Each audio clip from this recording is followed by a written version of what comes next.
Gimana Mas Eros kabarnya di bulan September ini, kabar percuanannya juga nih? Ya, bulan September kayaknya gara-gara polusi Jakarta kali Mbak ya. Jadi Ya, sedikit flu polusi nih, Jakarta. batuk nih. Benar. Tapi 2 hari ini polusi Jakarta sudah mulai menurun nih Mas, sudah cerah lagi nih Iya langit-langitnya ya. nih, Cuman YSG betul-betul. kita nggak cerah hari ini. Iya. Mas Eros boleh disapa dulu nih Intan Brilian dan Breeders sekalian malam hari ini yang nonton kita nih. Ya, halo teman-teman. Ya, jumpa lagi ya live IG bersama saya dengan saya Eros Perwita dan juga dengan Mbak Fitria ya. Dan jangan lupa Benar. nih buat teman-teman di investor bisa follow akunnya BRI Dana Reksa ya. Oke, kayaknya Mas Eros mengalami kendala sinyal nih teman-teman. Kita minta Mas Eros untuk bergabung kembali.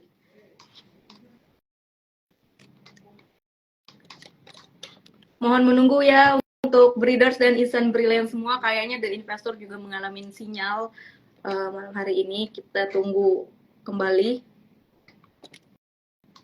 untuk Mas Eros. Oke, kita invite terlebih dahulu.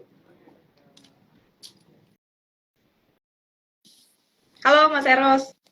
Sinyalnya agak terputus ya Mas? Halo Mbak Fitria. Iya nih Ya, Mbak. dari saya atau dari Mas Eros Mas untuk sinyal?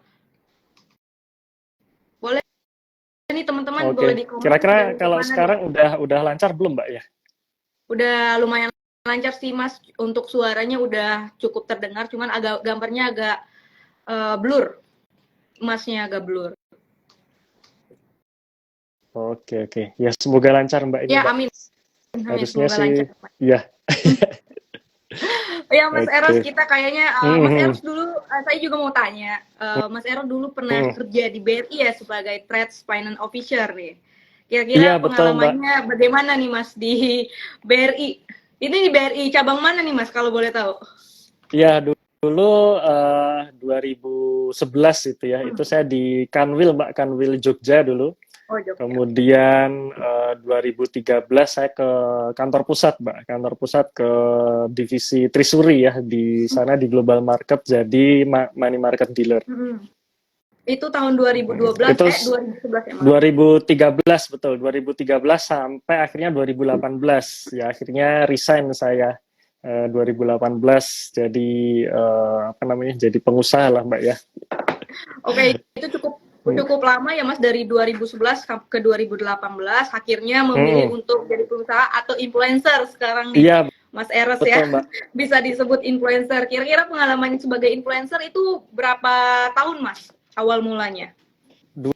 Influencer saham ya. 2018 setelah saya resign itu Mbak, itu kan saya ada bisnis gitu ya, dan di situ kan agak jet lag tuh saya Mbak. Jadi ceritanya kan kalau misalkan dulu saya ngantor itu kan dari pagi sampai sore ini full kerjaan gitu kan Mbak ya, full kerjaan.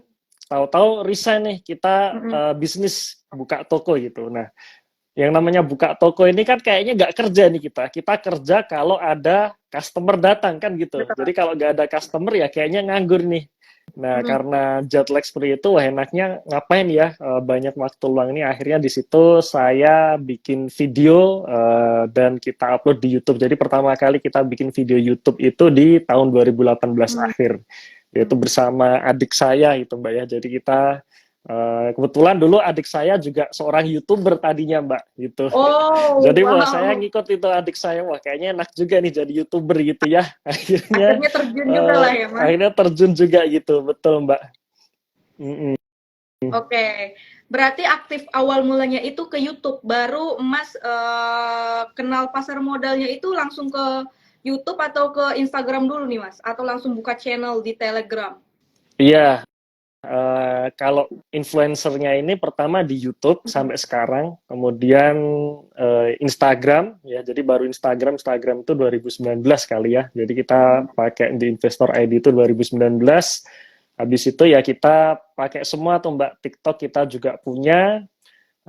Ya TikTok kan yang ramai sekarang YouTube, Instagram dan TikTok ya. Nah itu semua kita ada di situ. Kalau terjun ke pasar modal sendiri, saya buka rekening saham pertama kali itu 2011 ya, pas ya pertama waktu Kerja.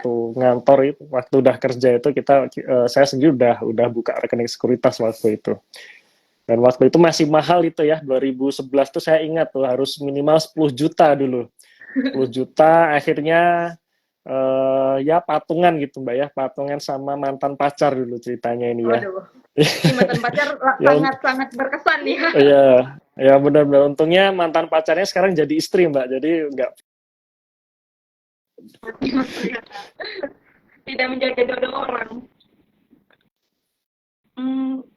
Sinyal Mas Eros aman kira-kira? Ya, agak putus-putus ya Mbak ya Ya, kayaknya Mbak ya. udah putus-putus nih Mas soalnya. Oke, nah teman-teman breeders, Mas Eros ini juga terampil nih dalam manajemen portofolio, manajemen arus kas, manajemen risiko, akuntansi dan keuangan perdagangan. Karena sebelumnya juga sempat kerja di bagian BRI juga ya Mas. Akhirnya Iya, terjun ke dunia investor trader saham lah, bisa dibilang sekarang yang cukup aktif di kalangan anak muda. Berarti untuk sosial media aktif di YouTube, berarti mirroring ke Instagram juga ya Mas? Atau dari Instagram itu mirroring ke YouTube? Itu gimana Mas? ya dari Konsepnya? YouTube sih. Jadi pertama dari YouTube, materi dari YouTube ini kita konversi ke postingan Instagram gitu sih. Kemudian potongan-potongan video ini ya kita jadiin Reels di Instagram dan juga TikTok gitu. Oke, berarti emang YouTube ya Mas tujuan utama nih, baru mirroring ke Iya, sosial media. ya, tapi memang kita juga punya ini sih, istilahnya ada materi lain yang kadang kita tidak share di YouTube tapi muncul di Instagram gitu. Itu juga ada. Kadang kan kita kalau Mbak Fitri lihat di Instagram ini kan kadang ada reels yang sifatnya entertain gitu kan ya, yang lucu-lucuan. Nah itu dari teman-teman di Instagram tuh yang bikin gitu. Oke. Berarti itu ada tim khusus juga ya dari Mas Eros sendiri? Ya, ada tim juga yang kita ngelola akun Instagramnya. Oke, baik. Kayaknya udah cukup ramai ya Mas penonton kita malam hari ini. Kita juga bahas ke tema juga malam hari ini, kan udah memasuki bulan-bulan penuh koreksi nih. Di beberapa bulan terakhir termasuk di bulan September ini market juga volatilitasnya tinggi nih di bulan ini Mas. Nah jadi gimana nih Mas Eros menilai kinerja pasar saham selama beberapa bulan terakhir? Apa juga udah ada tanda-tanda koreksi di bulan ini tuh, di bulan-bulan sebelumnya tuh udah tertuju nih? Gimana tuh Mas? Ya, memang kalau kita lihat Mbak ya, di tahun 2023 ini bisa dibilang lesu. Ya, kalau ngobrol-ngobrol sama teman-teman itu memang marketnya sepi gitu kan ya, sering wah marketnya sepi nih gitu. Kalau kita lihat atau kita lihat pergerakan IHSG dalam jangka panjang ini kan menyentuh level tertingginya 7.300 itu 1 tahun yang lalu kan ya, September 2022. Habis itu turun sampai sekarang 2023 mau nyentuh level 7.000 aja susah gitu ya. Yes. Agustus kemarin nembus tuh 7.000. Cuman September ini balik turun lagi gitu kan. Ini sama dengan awal tahun kemarin, kira-kira kalau nggak salah bulan April ya. April IHSG naik ke hampir ke 7.000, habis itu turun sampai bulan Mei ada fenomena sell in May itu tadi, sell in May go away. Kemudian rebound sampai Agustus, sekarang turun gitu ya.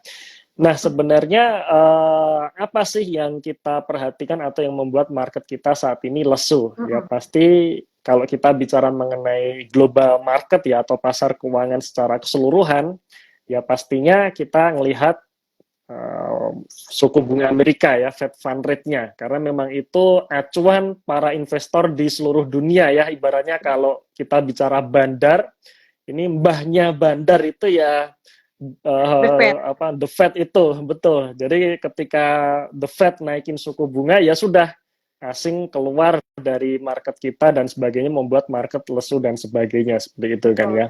Nah cuman kalau saya sendiri kalau saya ngelihat sebenarnya mulai bulan Agustus kemarin itu market sebenarnya sudah sedikit kebal gitu Mbak ya dengan kenaikan suku bunga Fed, karena Agustus kemarin apa namanya, Juli ya, dari Juli itu naikin suku bunga, market sebenarnya sudah nggak begitu bereaksi ya, karena memang sudah prepare nih.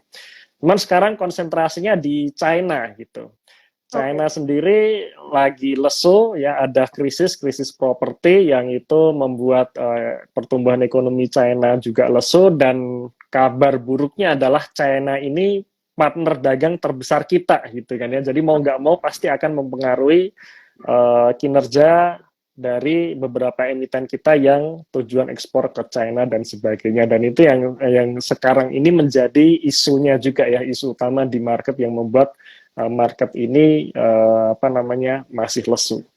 Ya kira-kira seperti itu. Jadi sebenarnya tanda-tandanya memang di situ, tapi apakah koreksi ini akan terus-terusan? Ya menurut saya tinggal sedikit lagi nih gitu. Ya, tinggal sedikit lagi koreksinya, memang mungkin akan koreksi lagi, tapi habis itu saya percaya market nanti pada akhirnya akan bullish gitu, bullish kencang. Saya ingat waktu saya ngerasakan kondisi seperti ini tuh kira-kira 2015 lalu ya, kondisinya mirip gitu. Market itu lesu banget, Mbak. Jadi 2015 itu dari bulan Maret turun itu market. Ya, turun market, dan itu berlangsung lama itu, 1 tahun itu, sampai akhir tahun 2016 itu market nggak kemana-mana, jadi susah sekali. Tapi begitu akhir 2016, ketika ekonomi sudah mulai jalan lagi, kemudian suku bunga juga sudah mulai jinak lagi, wah itu market enak banget tuh, bagus. Dari akhir 2016 sampai 2018 itu marketnya bagus banget dan enak banget tuh. Dan saya optimis itu akan terjadi juga pada akhirnya nanti. Itu sih, Mbak Kita Fitri. akan menunggu market bullish dulu ya, Mas. Meskipun akan banyak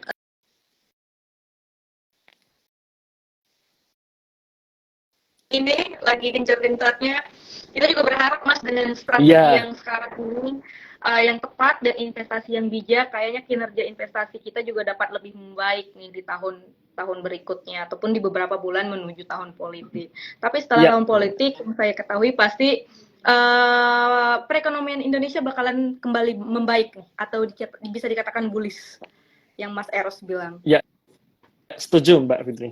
Yes, nah mungkin itulah nih para breeders dan Instant Brilliance dan juga The Investor ID yang bisa kalian pertimbangkan nih sebagai investor dan juga the trader malam hari ini untuk menghadapi pasar sekarang ini.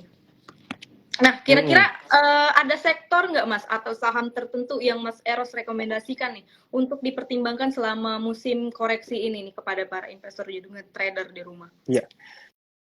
Mengenai sektor Mbak ya, memang kalau kita bicara sektor ini kan pasti gantian tuh ya, yang manggung pasti gantian tuh. Sepanjang 2023 ini kita ingat ya, awal tahun kemarin yang booming sektor otomotif ya, kita lihat auto itu naik sampai ke 3.600 bahkan ya. Kemudian DRMA, kemudian dan sebagainya itu pada naik semua. Kemudian masuk ke pertengahan tahun, sektor pariwisata dan juga transportasi darat itu juga manggung. Ya, kita melihat misalkan transportasi darat ini contohnya BIRD, kemudian WH itu juga akhirnya pada manggung. Sektor pariwisata seperti Pan Air, PJAA itu akhirnya juga manggung. Sekarang walaupun September ini ISG turun, tapi kalau kita melihat sektor hulu migas ya pada naik nih. Medco naiknya wah mantep banget itu ya. Medco naik, Elsa naik dan sebagainya.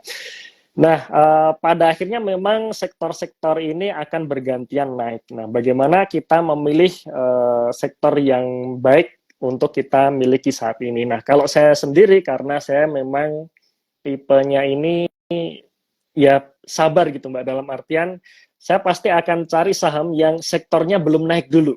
Gitu.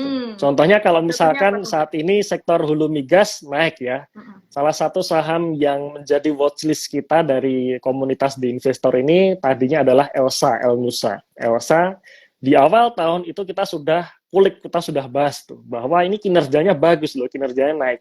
Kalau kinerjanya udah naik, kinerjanya udah pulih, tinggal ditunggu waktu, sentimen itu pasti akan datang gitu. Jadi kita di harga 300-an di situ kita sudah mulai koleksi dan akhirnya ya naiknya sekarang gitu.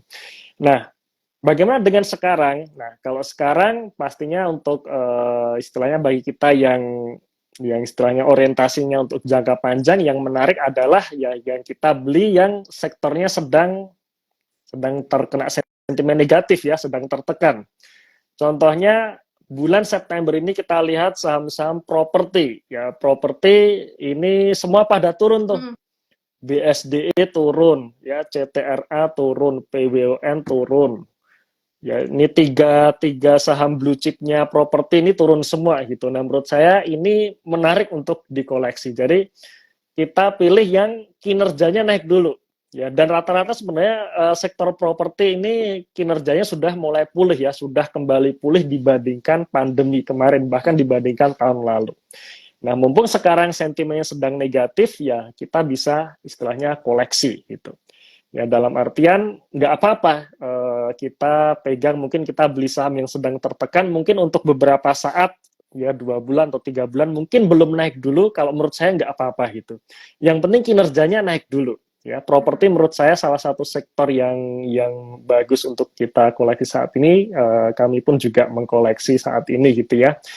Nah, apa nanti yang akan men-trigger? Nah, jadi di sini kita juga harus tahu selain kinerja yang bagus, butuh yang namanya katalis gitu kan Mbak ya, butuh yang namanya katalis supaya saham tersebut akhirnya naik. Nah, katalis dari properti ini apa? Pastinya teman-teman juga nggak asing ya, atau pastinya juga sudah banyak yang tahu ya, katalis dari properti adalah suku bunga gitu kan ya. Nah, suku bunga turun itu salah satu yang yang akan diuntungkan adalah sektor properti. Nah, sekarang pertanyaannya kapan suku bunga turun ini? Nah, ini yang kita tidak tahu gitu. Kita tidak tahu kapan mulai turunnya ya. Tetapi saya juga optimis bahwa sekarang ini suku bunga menurut saya sudah di puncak nih gitu. Betul. Ya kita kalau sering lihat berita katakanlah The Fed, berita bulan lalu The Fed rencana masih akan menaikkan suku bunga 1 kali lagi ya, yang kemungkinan akan dilakukan bulan ini September ya, nanti tanggal 20. Dan biasanya menuju ke pengumuman tersebut ini market akan volatile biasanya. Hal yang sangat wajar nih ya, market akan volatile, akan akan bergejolak dan nggak tentu, kadang bisa makin turun dan sebagainya. Menurut saya itu nggak masalah. Nah, nanti triggernya adalah ya saat pengumuman nanti. Katakanlah kalau memang The Fed menaikkan suku bunganya lagi, ya menurut saya ini yang seharusnya yang sudah terakhir kali ya, dan kita akan tunggu tahun depan harusnya sudah mulai turun seperti itu.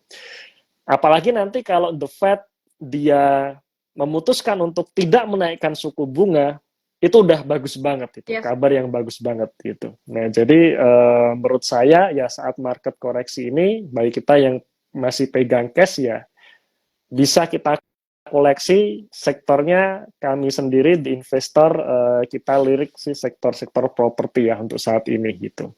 Kalau sektor yang lain ya kita sudah koleksi sebelum manggung seperti itu ya. Nah, sekarang apa nih yang koreksi? Salah satunya properti yang menurut saya menarik untuk kita koleksi. Tapi intinya tetap kita lihat kinerjanya juga ya. Jadi jangan asal semua saham properti kita beli kita beli secara acak gitu ya, tidak, tapi tetap kita analisa dulu, kita pilih yang kinerjanya udah naik dulu nih, apalagi betul kinerjanya bagus, apalagi labanya udah naik 100%, 200%, udah itu pasti menarik itu, tinggal tunggu waktu aja sih itu. Betul.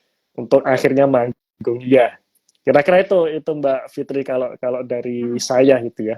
Baik. Berarti sektor properti mulai kita koleksi udah bisa ya Mas untuk di beberapa saat ini.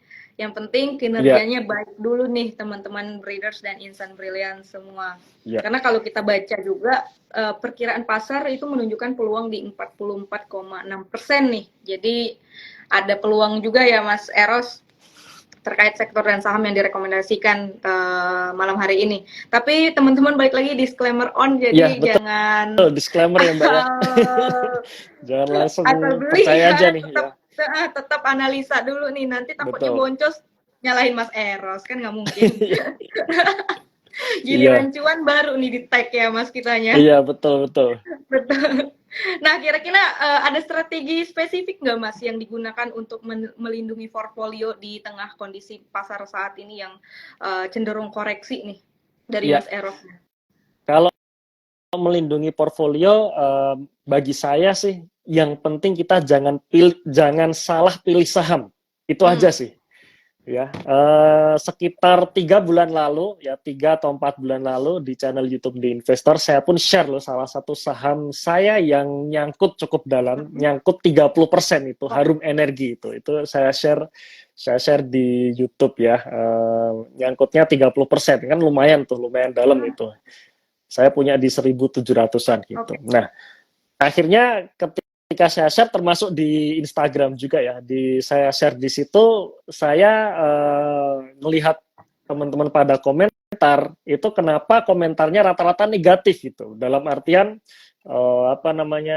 dalam artian saya malah banyak dihujatnya gitu, dibandingkan kalau kita ngelihat sisi positif. Kalau sisi positif, wah, saya nyangkut 30%, Harum ini kalau kita analisa tetap ini perusahaan bagus loh. Nah, bagi mereka-mereka yang pikirannya positif, harusnya wah berarti ini saat itu harganya murah tuh, 1.200-an gitu kan ya. Nah, akhirnya sekarang pun ya balik lagi ke 1.700 kan.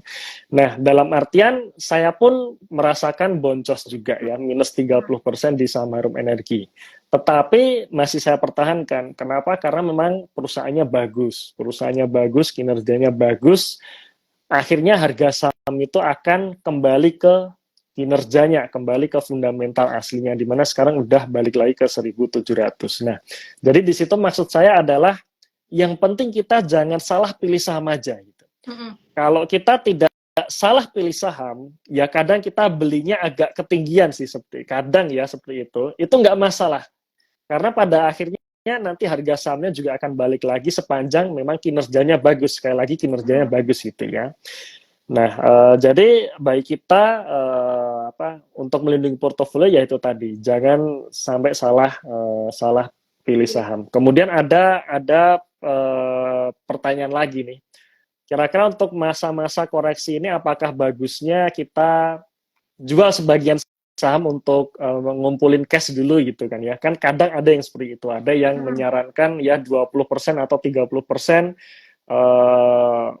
dalam bentuk cash gitu kan ya. Nyimpan cash 20 atau 30% supaya nanti begitu koreksi kita bisa nyerok gitu kan ya. Nah, kalau saya sendiri, saya tidak melakukan itu ya. Jadi saya dalam posisi sekarang itu ya hampir full power di saham itu ya. Jadi tidak istilahnya saya tidak ada saham-saham yang harus saya jual dulu sebagian untuk saya serok saat koreksi, itu tidak.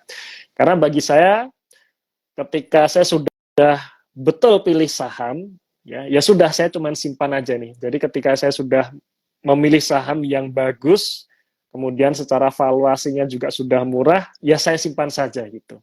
Saya simpan saja, sepanjang kinerjanya masih tetap terus tumbuh, ya saya simpan terus seperti itu ya.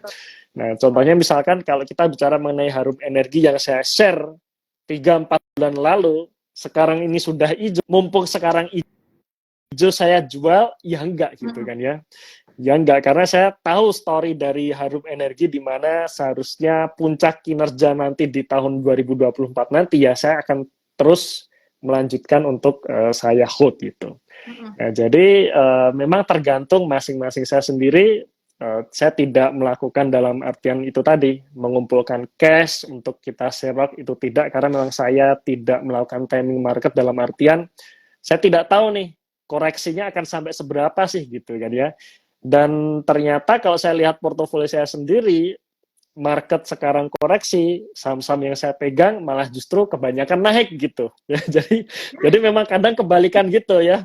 Jadi makanya di situ saya tidak dalam artian saya tidak melakukan rebalancing untuk mengumpulkan cash, enggak, saya tetap dalam full power, bahkan saya tetap terus nabung saham dalam artian masukin duit ke RDN, dan saya tetap akan terus beli ya. Jadi dalam artian kalau bagi saya sepanjang IHSG belum di atas 7.000 ya saya beli terus itu.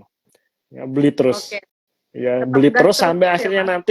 nanti IHSG euforia kemudian bullish di atas 7.000 ke 7.300 7.600 ya sudah di situ kita yang sudah full power di saham terutama saham-saham under value ya nanti kita pesta di situ. Itu sih. Oke, Ya. mantap banget nih. Ada yang komen, Mas Eros nyangkut dalam masih santai, akhirnya bisa naik lagi. Iya dong. Iya, Tapi ingat nih teman-teman, karena Mas Eros juga mempunyai strategi khusus nih. Yang penting pilih sahamnya dulu ya Mas, iya emitennya betul. dulu nih, Yang penting jangan dari salah ya. pilih Jangan saham gitu salah aja. pilih saham Hmm, karena potensinya juga berbeda-beda, nggak semua saham itu sama nih teman-teman. Jadi pastikan untuk betul. melakukan riset dulu nih terlebih dahulu. Ini ada yang Ya, tanya, kita sambil jawab pertanyaan juga ya Mas Eros ya? ya boleh Mbak Ya, Fitri. ini adanya investasi apa yang bagus untuk pemula? Nah, Mas Eros, ada rekomendasi Hmm. nggak? Investasi saham ya Mbak, saham atau Mm-mm. instrumen lain saham ya. Saham seperti Eh saham ya, berarti untuk tips ya, mm-mm. tips untuk kita pemula nih. Nah, sebenarnya untuk pemula ini yang pertama dulu, kira-kira bagaimana sih kita kita menyebut pemula itu gitu kan ya. Nah, Mm-mm. pemula ini bisa kita katakan mereka-mereka yang atau kita-kita yang masih bingung mau pilih saham apa yang pertama itu. Kemudian masih sering FOMO. Mm-mm. Wah sahamnya naik nih gitu. Wah saham Elsa udah mulai naik. Boleh nggak nih masuk saham sekarang gitu kan ya. Nah itu yang sering-sering FOMO seperti itu. Nah itu masih bisa kita sebut ya sebagai pemula. Apakah salah? Ya nggak, dulu saya pun juga Mm-mm. mengalami hal yang sama. Nah bagi kita seorang pemula yang pertama sebenarnya yang paling penting itu ya jangan banyak-banyak dulu di saham gitu. Katakanlah misalkan saya yakin harapannya kita semua ini kan nabung ya, nabung untuk investasi itu sangat Mm-mm. wajib gitu. Nah, kita nabung untuk investasi, untuk awal kita pemula yang mungkin belum pernah merasakan market crash dan sebagainya gitu ya. Ya Betul. kita jangan banyak-banyak dulu. Katakanlah maksimal kalau saya sering menyarankan maksimal 40% dulu deh di saham. 60%-nya beliin instrumen yang lain Mm-mm. seperti itu ya, seperti reksadana atau sukuk Betul, ori. Nah itu bagus. betul. 40%-nya di saham sampai akhirnya nanti kita terbiasa dengan volatilitasnya market, kita nggak panik-panikan Mm-mm. lagi, nggak FOMO-FOMOan lagi, nah baru boleh kita tambah porsinya.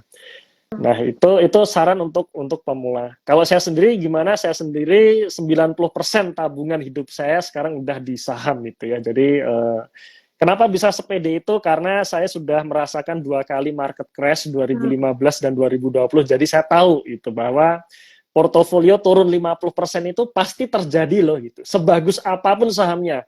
Mau Mm-mm. beli saham BBRI atau BBCA, ketika market crash ya itu jatuh juga gitu. Betul. 2015 saya melihat sendiri saham BBRI dan BBCA itu jatuh sampai 40%. Itu saya melihat sendiri itu ya. Itu saya masih di BRI waktu itu ya. Saya juga merasakan juga itu. Sahamnya Oke. jatuh 40% 2015. 2020 sama juga itu. Portofolio saya turun 50% itu benar-benar kejadian. Nah, jadi di situ saya merasa sudah punya pengalaman, jadi saya berani untuk menaruh hampir semua tabungan saya di saham gitu ya. Jadi yang terpenting sebenarnya buat pemula itu seperti itu, jangan banyak-banyak dulu di saham. Kemudian yang kedua, ya kita pilih saham-saham yang istilahnya saham-saham yang sudah kuat ya, sambil kita merasakan volatilitasnya market. Contohnya ya Iya, BBRI, blue chip. BBCA itu ya. Blue chip ya betul, blue chip yang kuat. Itu kita bisa start dari situ ya sambil kita belajar analisa ya. Mm-mm.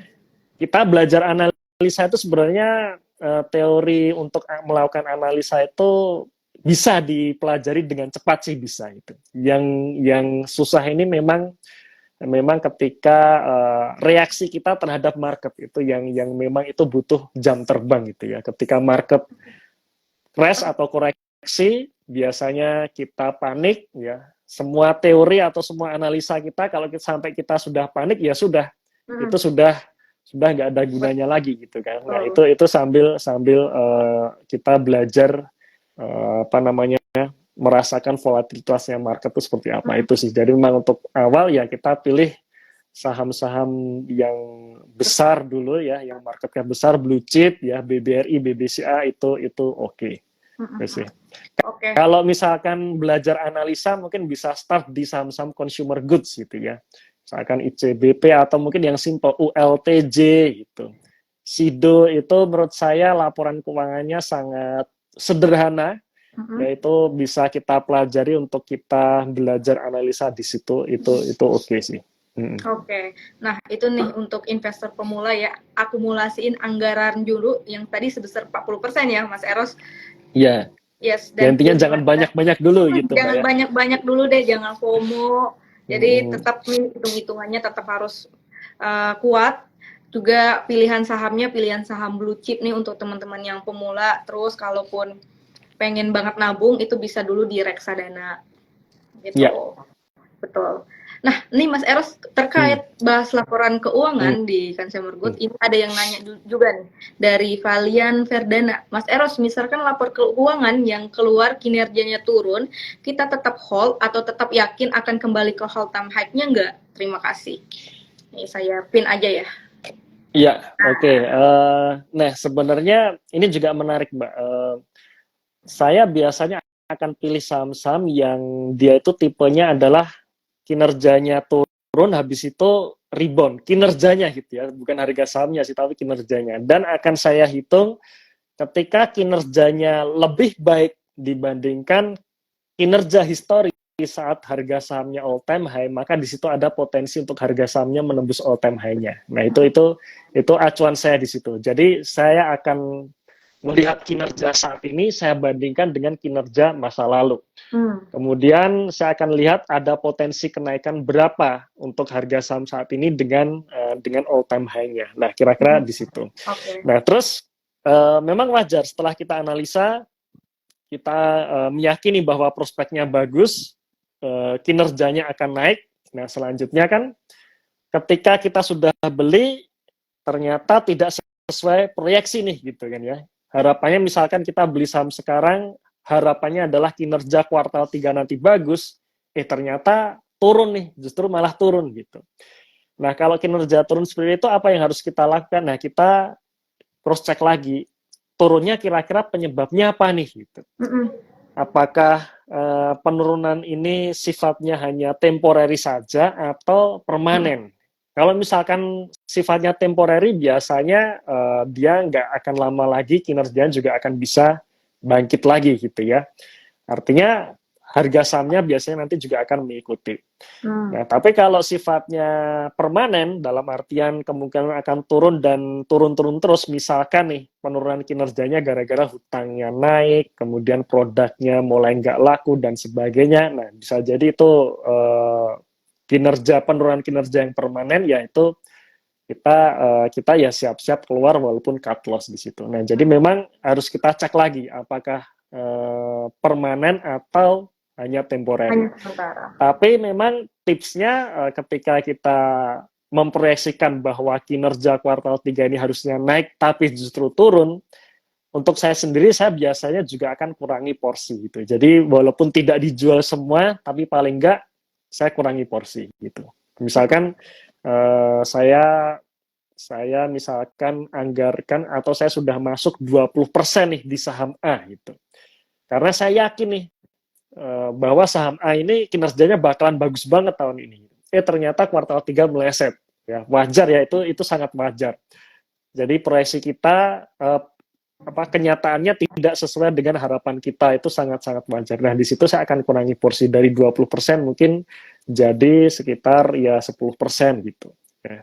Itu yang saya lakukan sih. Karena kalau ketika kita melihat kinerja turun, biasanya harga sahamnya juga akan turun. Seperti itu sih.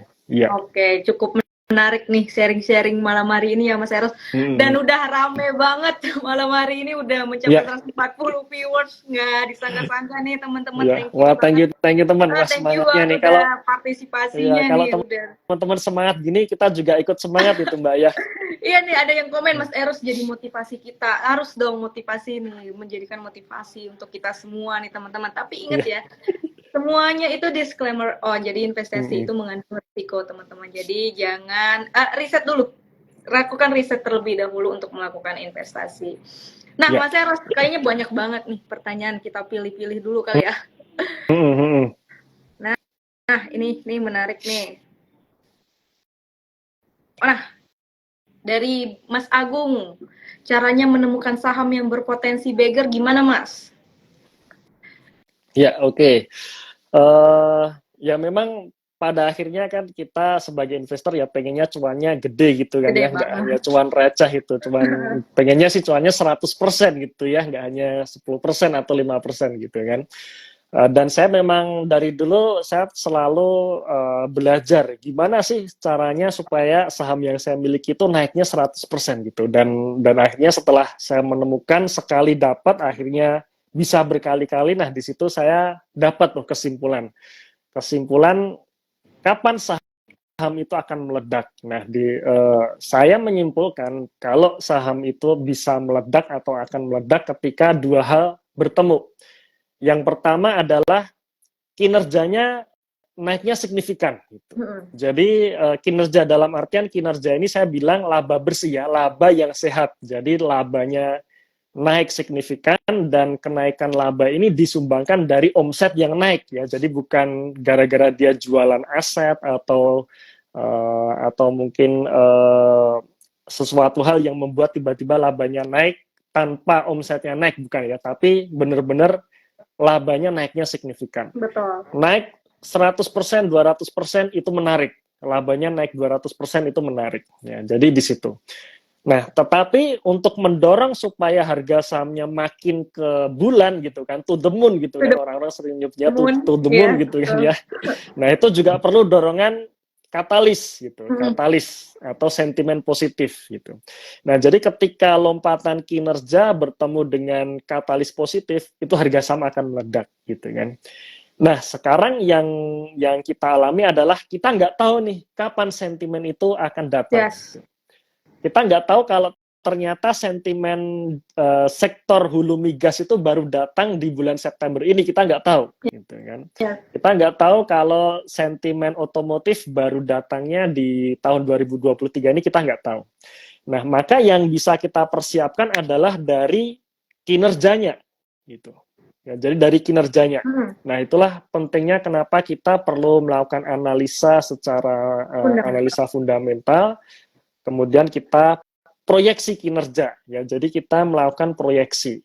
Nah, bagaimana supaya kita bisa melakukan proyeksi? Ya, kita perlu mempelajari bisnisnya. Dia jualan apa, kemudian produknya apakah laku atau tidak. Nah, ketika di situ kita temukan bahwa ini perusahaan bagus, produknya sangat diminati banyak orang, dan labanya naik, ya, dan naiknya signifikan, tetapi harga sahamnya belum naik. Nah, itu yang menarik itu, Mbak. Nah, di situ kita koleksi dan tinggal menunggu sentimen masuk saja atau katalis positif masuk, itu udah pasti harga sahamnya terbang itu nanti. Gitu. Jadi tips untuk mendapatkan bagger ya, kita masuk sebelum sentimen positif masuk, betul. Ya, sebelum sentimen positif masuk atau bahkan ya sebelum kinerjanya naik gitu ya. Betul. Jadi kadang saya juga seneng nih dengan saham-saham tipe kalau orang-orang bilang ini turn around atau fast growth gitu ya. Jadi saham-saham growth. Nah, turn around itu adalah ketika kinerjanya jatuh, tapi ada potensi untuk kinerjanya kembali naik gitu. Itu sangat menarik. Ya, dan di situ biasanya ketika kinerja jatuh ini harga sahamnya juga lagi jatuh nih gitu.